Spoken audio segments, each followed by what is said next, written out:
A love letter to my best friend. Dear best friend, hey there. It's been a little while, huh? How have you been? Have you been working out, taking your vitamins? How are your jobs coming? Are you reaching out to your friends, looking your family in the eye? Talking to strangers, putting on makeup? Actively pursuing opportunities that interest and excite you and make you feel alive? Do you still put your hair up in a bun with 3 twists of a hair tie when you work out? No? That's okay too.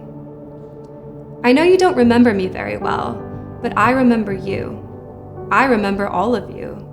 The good parts, the bad parts, the funny parts, the awkward parts, the multitude of phases that have made you, you. And I love you, the entirety of you. I love the you who paints and draws and sings and performs and draws people to you like a magnet. Enigmatic, intelligent, witty, empathetic, caring, creative, incredibly, ridiculously funny. Remember how you used to read over 50 books a year simply because you loved to read? Remember how you spoke in front of over 200 people at the age of 7 to try to save the library you loved? Remember how you ran into a sliding glass door in Hawaii and your whole family laughed and you laughed with them? Remember how you had to figure out how to get home by yourself in a foreign country where no one spoke English at 13 years old and that you did it even if it was hard? Remember how you have always been the one that your friends could count on to bring people together?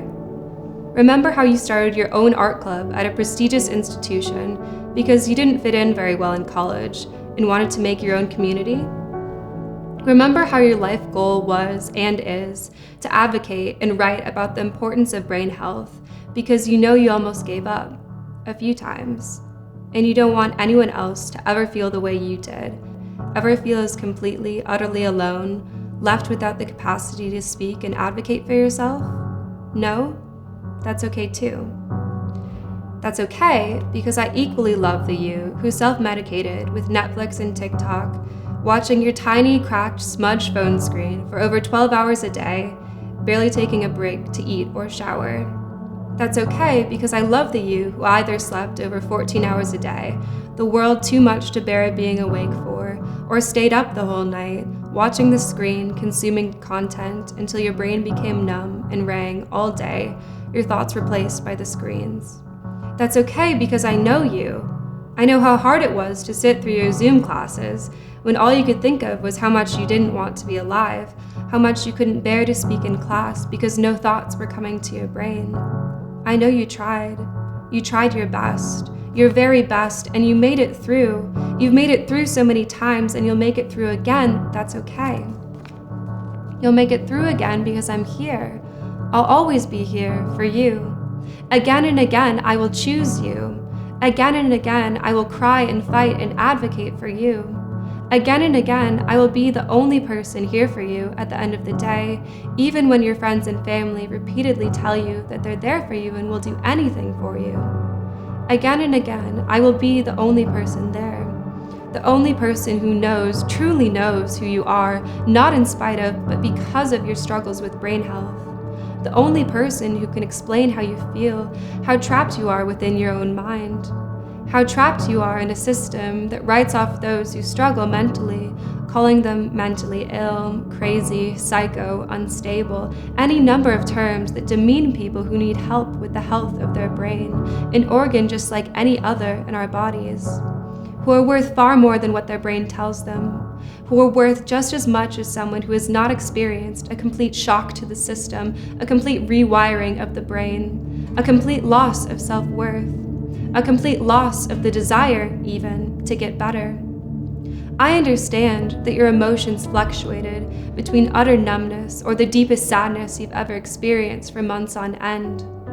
I understand that your brain blacked out for most of your multiple depressive episodes, and that you genuinely didn't remember who you were, who you are, while you were in the middle of a depression. I understand that you thought everyone absolutely hated you, or that they didn't care or remember who you were before you experienced severe depression and anxiety for the first time. I understand that it's still so scary, that you're constantly terrified you're going to slip back into your depression, so you work your ass off all day, every day, to make sure you do all you can right now while your brain is still functioning to its full potential, to make sure you don't slip into a depression, though you know it will likely occur in the future. I understand that it's been the best as well as the worst 4 years of your life to go to an Ivy League school for college, that your inferiority complex still exists, and that adulthood is so much more difficult than you could have ever imagined. I understand, best friend. I understand because I am you, after all, and you are me. Love, Lauren, your best friend.